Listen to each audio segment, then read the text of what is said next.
Olá, eu sou o pastor Adejalan Ramos. Nós vamos estudar hoje a lição da nossa revista de Escola Dominical, lição de número 12, o diaconato. Esta lição tem como objetivo geral mostrar a importância da função do diácono, analisar o estilo de vida diaconal de Jesus, explicar a instituição do ministério do diácono e discorrer sobre o perfil e a função do diácono. O texto, 1 Timóteo 3, 8 a 13. Bem, vamos começar por definir o termo diácono. A palavra diácono ela é originária do vocábulo grego, diáconos, e o termo significa etimologicamente ajudante, servitor. É essa a ideia do termo, que aparece inclusive em vários momentos do texto bíblico, inclusive no grego do Novo Testamento, né? Esta palavra estava relacionada então a um serviçal. Nós temos termos que inclusive são termos relacionados. O termo diaconel significa servir às mesas, cuidar das necessidades de uma casa. A ideia é servir em geral. Então o conceito está relacionado a serviço.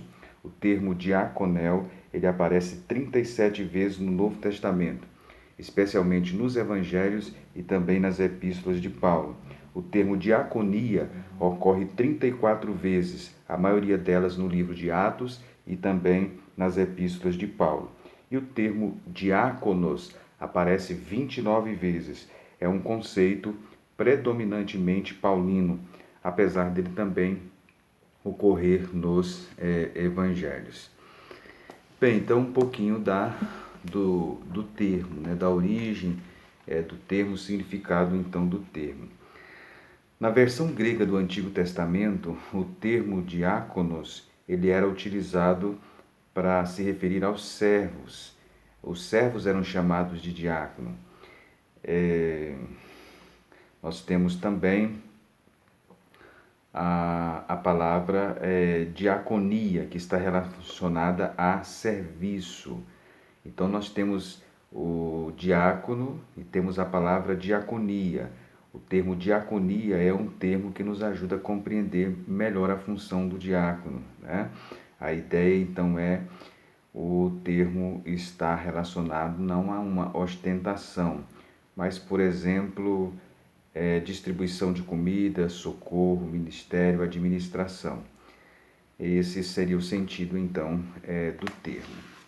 Bem, um comentarista da nossa lição, ele aborda na primeira parte sobre a diaconia de Jesus. Jesus ele foi chamado de servo, no original, diácono. Jesus ele se desdobrou em serviços, em atividades. Então podemos dizer que Jesus ele foi um grande diácono. Jesus, aliás, ele foi o diácono por excelência, né? É o que nós vemos nas Escrituras, na palavra de Deus. Então o comentarista ele enfoca Jesus se desdobrando em serviço, se desdobrando em atividades. Por exemplo, Jesus ele fez serviço que era serviço de escravos. Jesus, uma certa feita, ele lavou os pés dos discípulos.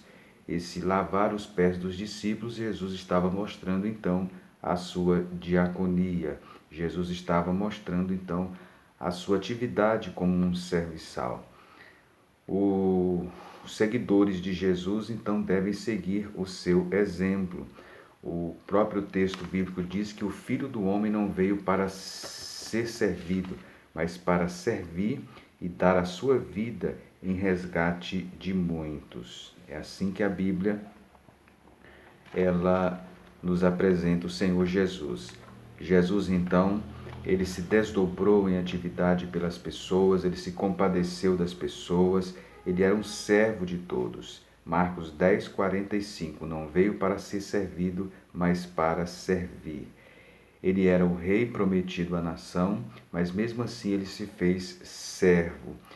Ele não deveria lavar os pés dos discípulos, mas ele o fez. Ele lavou os pés dos discípulos.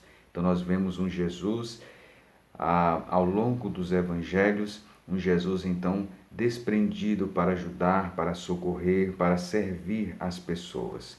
Este é o Jesus então das Escrituras, esse é o nosso Jesus, o Jesus em quem tudo foi perfeito, inclusive também na sua diaconia, desdobrando-se em serviço para ajudar as pessoas. Portanto, a inspiração plena nossa, a inspiração maior nossa para servir, é exatamente o exemplo do Senhor Jesus Cristo. Bem, a segunda parte da nossa lição fala da instituição dos diáconos. A instituição dos diáconos. Como é que surgiu o diaconato nas Escrituras? Acredita-se que o texto de Atos 6 seja o texto, embora a palavra diácono não apareça ali, mas as atividades são muito semelhantes àquelas que seria a função do diácono. Então acredita-se que o texto de Atos 6 é o texto então que narra a origem do diaconato. O que foi que gerou o diaconato na igreja primitiva? Primeiro, o crescimento da igreja. Quando a igreja primitiva cresceu, com o crescimento do rebanho, as atividades então eclesiásticas, as atividades pastorais, as atividades da liderança, elas também se multiplicam. Aumentam a demanda, aumenta então as atividades e o pastor, os líderes, eles precisam então se desdobrar em atividades eclesiásticas, em serviços para pastorear o rebanho. Foi isso que aconteceu então na igreja primitiva, o crescimento da igreja. Esse crescimento da igreja gerou um descontentamento social, ou seja, havia um trabalho de assistência social, distribuição certamente de alimentos para suprir as necessidades, e começou então um problema de descontentamento, né? A certo grupo de viúvas estavam sendo desprezadas no ministério cotidiano, e isso gerou então o descontentamento.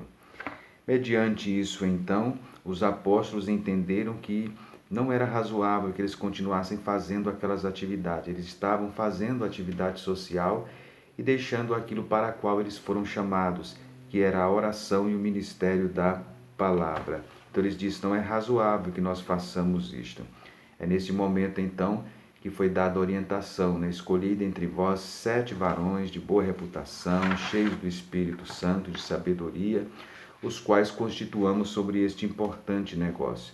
Foram escolhidos, foram apresentados, foram eleitos aqueles homens, e eles então começaram a servir a igreja. Foi assim que surgiu o diaconato então na igreja primitiva. Nas epístolas pastorais, o apóstolo Paulo, escrevendo a Timóteo, ele dá a orientação a Timóteo como deveria ser o critério para a escolha dos diáconos. Nós vamos falar sobre isso mais na frente. O diaconato, então, ele é um ofício, ele é também um ministério. O que é um ofício? Um ofício é uma ocupação que exige um grau mínimo de habilidade. Então, o diácono, ele é um ofício.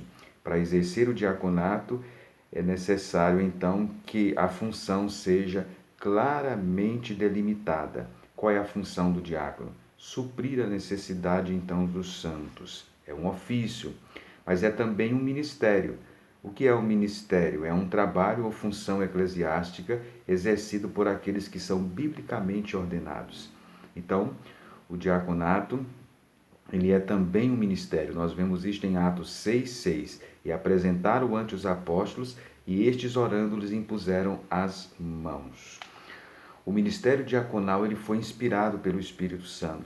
Foi o Espírito Santo que instituiu, que deu sabedoria e discernimento e orientou os apóstolos para eles então escolherem os diáconos. Então, o diaconato foi inspirado pelo Espírito Santo. O diaconato também, os diáconos, eles foram oficialmente ordenados. Nós vemos isto. Atos 6:6 diz que eles foram apresentados aos apóstolos e eles foram naquele momento reconhecidos como diáconos e foram impostos as mãos sobre eles, a imposição de mãos. Atos 6, o versículo 3, eles então eram ministros, os diáconos eram então ministros, a gente vê isso pela imposição de mãos, era de fato um ministério. Bem, a Bíblia chama de importante negócio em Atos 6:3, aos quais constituamos sobre este importante negócio. O diaconato é chamado de importante negócio em Atos 6 e o versículo de número 3. Bem, agora vejamos as qualificações de uma pessoa para ser diácono. É qualquer pessoa que serve para ser diácono. A Bíblia nos apresenta as qualificações para ser diácono. Nós vamos destacar essas qualificações. Está no texto de 1 Timóteo, capítulo 3, versículos 8 até o versículo 13. Primeiro, o texto diz deve ter boa reputação. Outro texto paralelo é Atos 6 também, que mostra as qualificações. Boa reputação. O diácono tem que ter boa reputação, fama, o renome dele. Como é que o nome dele soa? Para ser diácono, ele tem que ter, o nome dele deve soar bem quando é pronunciado.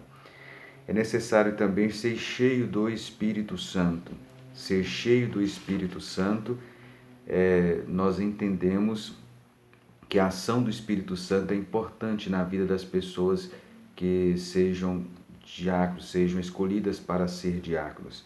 Nós não vamos entrar no mérito das discussões teológicas em relação à expressão ser cheio do Espírito Santo, mas nós cremos que o batismo com o Espírito Santo é importante para que uma pessoa seja, então, escolhida para o diaconato. Ele tem que ter a experiência pentecostal.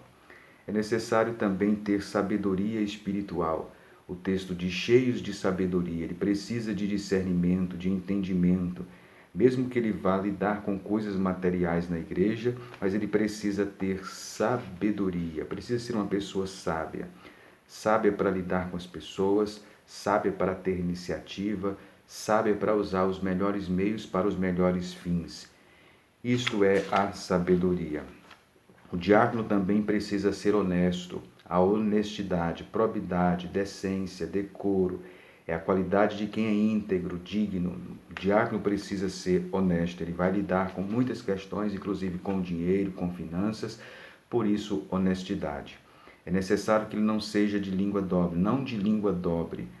Ou seja, tem que ser uma pessoa de confiança.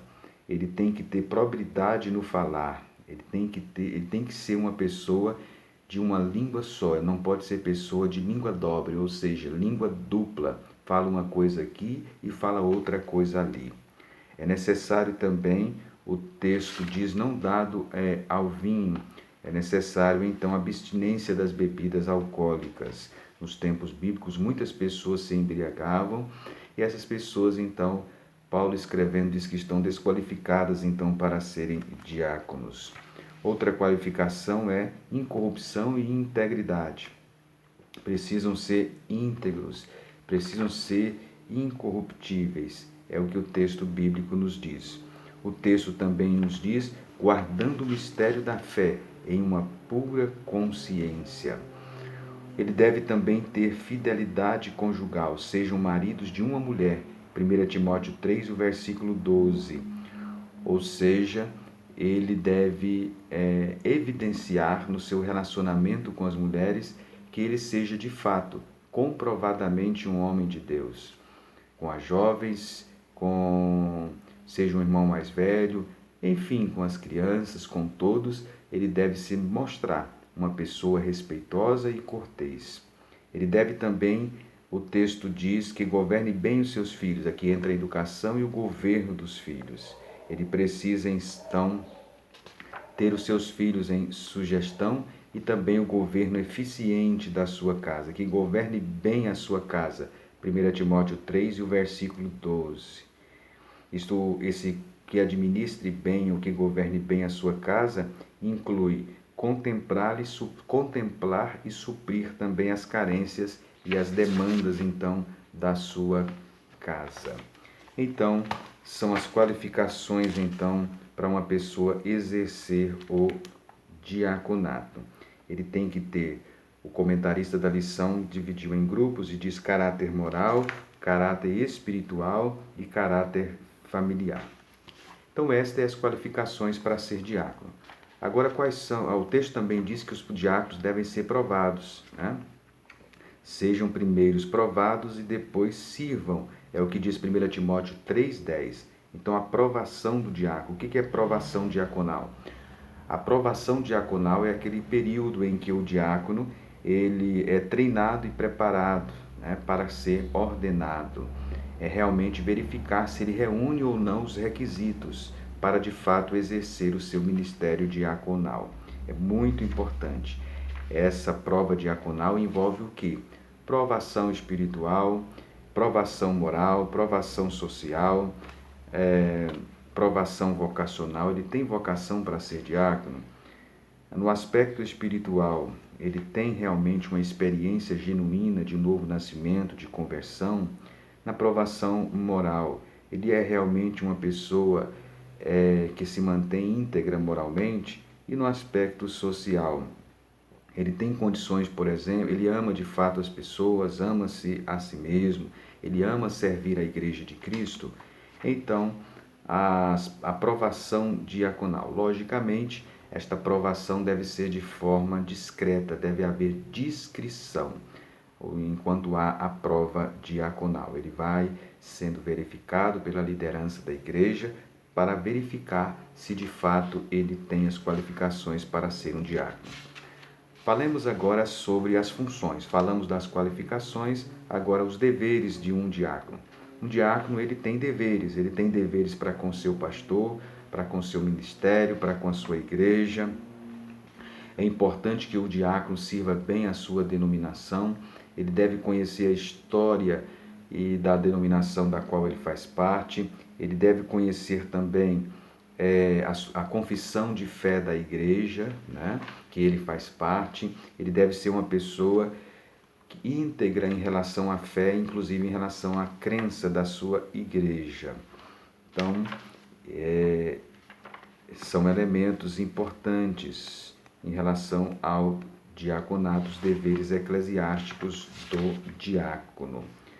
Faz parte também dos deveres do diácono estar submisso à sua igreja, ao seu ministério. Ele também tem responsabilidade no sentido de participar das reuniões que for convocado, enfim, seguir as orientações da sua liderança em relação ao exercício do diaconato. Como função do diácono está ser um filantropo. Aqui entre ele, por exemplo, fazer o trabalho de assistência social da igreja.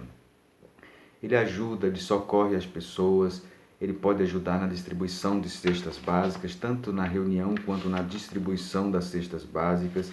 Ele pode ajudar as pessoas que estão passando por dificuldades, promovendo, por exemplo, ajudando as pessoas no sentido de... Aí entra a organização local da igreja, viabilizar, por exemplo, um emprego, uma campanha do agasalho, né? Uma campanha missionária, uma campanha do material escolar, promoção de empregos.